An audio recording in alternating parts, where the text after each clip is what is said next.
This is a video in a playlist. This is the Exfoliage playlist. Exfoliage is a startup business by two United States Marines, myself and Daryl Hernandez. My name's Amy Cush, and we were selling Young Living essential oils and we're Cutco knives, and I have put together a herbal treatment to use in the shower. It's called Suffer Less. This study, however, is on what Young Living recommends for parasites. And the law, did I pick a law?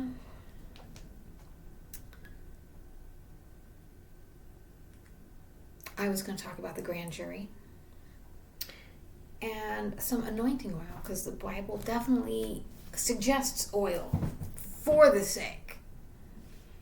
Okay, this is what the oil that Young Living recommends for parasites. It says we have a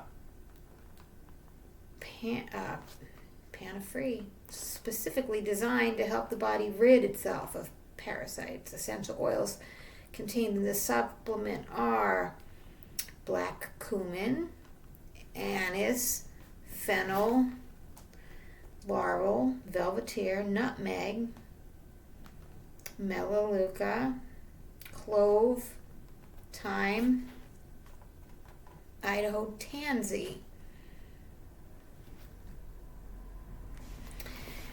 Parasites is an organism that grows in or on another organism, and at the host organism's expense. A parasite cannot live independently, allegedly, and is fed and sheltered by the host without making any helpful contribution. And we recommend oregano, thyme, fennel, diegees, tarragon, lavender, cinnamon bark, copaiba, Roman chamomile, nutmeg, lemon, anise, clove, eucalyptus, rosemary, rosewood, spearmint, spikenard, tangerine, tarragon. See the chart in the back for anti-parasitic oils and their strengths. We have a supplement, a cleansing trio, 3 bottles of pills that is powder oil somehow. It's Comfort Tone, Essential Zyme, and ICP. Contains oils that create the unfriendly environment for parasites. It's Parafree is the name of another supplement. And then for intestinal parasites, because you can eat our oils. We got lemon, oregano, Roman chamomile. We also sell little empty capsules to put it in, because you can't just drink oregano oil straight by your throat. We got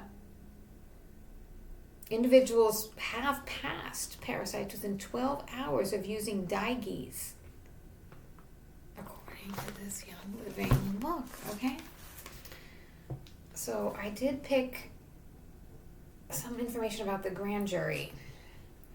This is number 5. No person shall be held to answer for capital unless on a grand jury. No person shall be held to answer for capital. And I think that has to be money. I think it's money, bail. Unless, no person to be held to answer for capital or otherwise infamous crime unless on a presentment or indictment of a grand jury,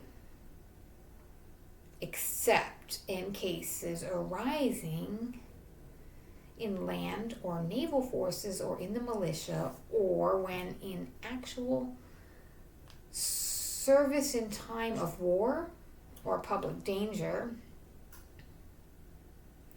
Nor shall any person be subject for the same offense to be twice put in jeopardy of life or limb, nor shall be compelled in any criminal case to be a witness against himself, nor be deprived of life, liberty, or property without due process of law, nor shall private property be taken for public use without just compensation. And I said that because I the sheriff took my home without compensating me. And he sold it at a public sale. He took private property for a public sale. That's what he did. Okay. This is what I found. This is probably like an article about the grand jury. Okay, it says the history of the grand jury is rooted in common and civil law. Now, common we know to be like slave law, drug war, and then civil law is like the law, right? I don't know. It says it extends back to Athens, pre-Norman England, and the Assisi of Clarendon, promulgated by Henry II.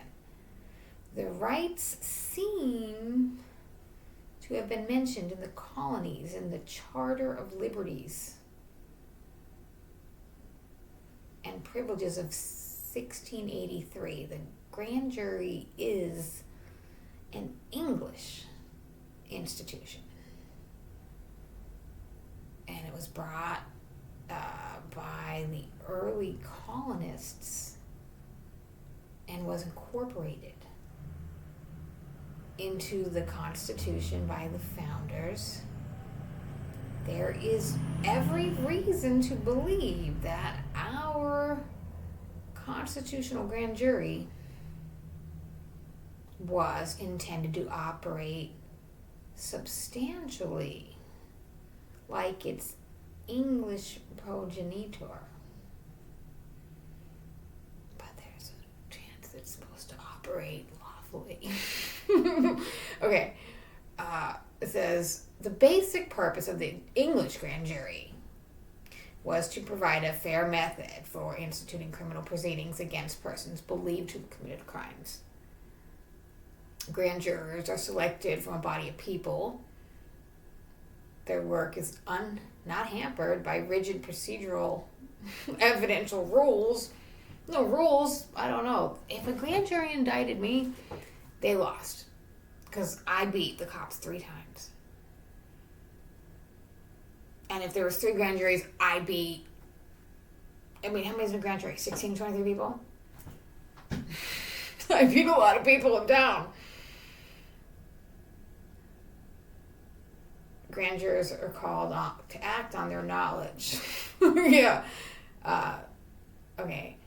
It says, it was adopted into the Constitution. The sole method of preferring charges in serious criminal cases shows the high place it held as an instrument of justice. The old grand jury convened as a body of laymen, free from rules. Yeah, just probably riotous people that are fucking carrying out a witch trial. I just beat 3 precincts of cops. It was a witch trial. Okay? There's a lot of other videos. You have to go through these videos where I talk about it here and there, but this one's about this. This says that this grand jury, the commission, say the witnesses that are called before the grand jury are not entitled to be informed that he may be indicted for the offense under the inquiry. And the commission of perjury by witnesses before the grand jury is punishable, irrespective of the nature of the warning given him when he appears, regardless of the fact that he may already be a punitive defendant when he's called. When the accused is in danger of being subject to an infamous punishment if convicted, he has the right to insist that he shall not be put on trial except on the accusation of a grand jury.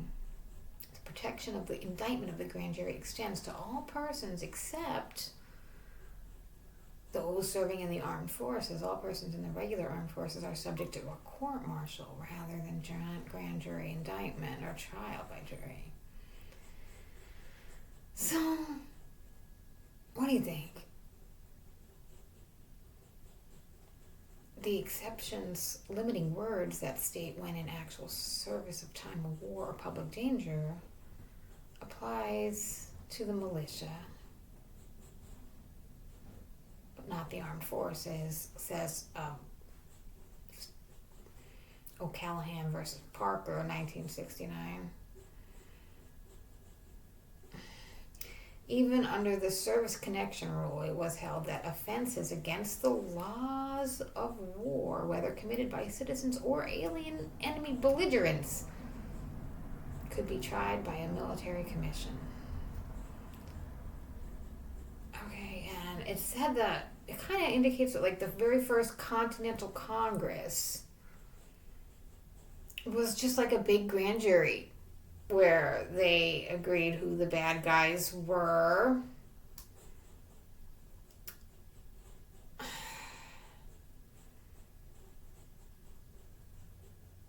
Like I said, that was history that I found online.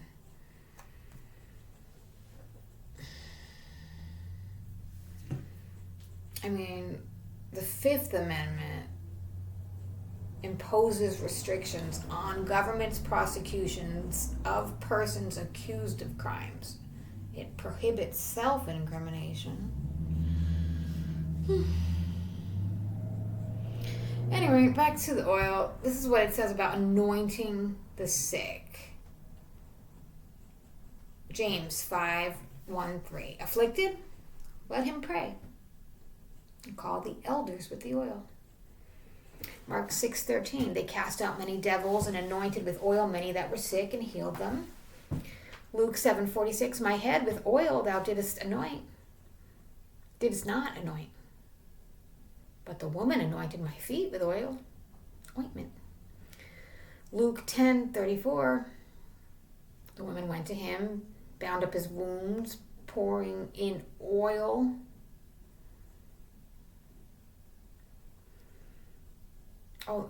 They poured oil and wine. They set him on his own beast, brought him to the inn, and took care of him. That's part of the parable of the Good Samaritan, Luke 10.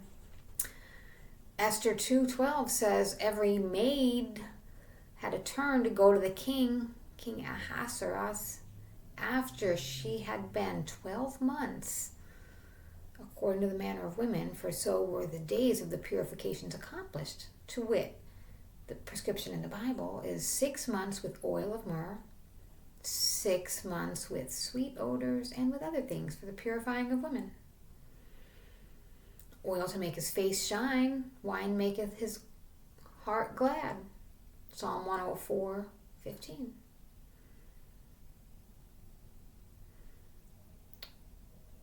Oil to his bones, Psalms 109:18. As he clothes himself with cursing like with a garment, so let it come into his bowels like water, like oil into his bones.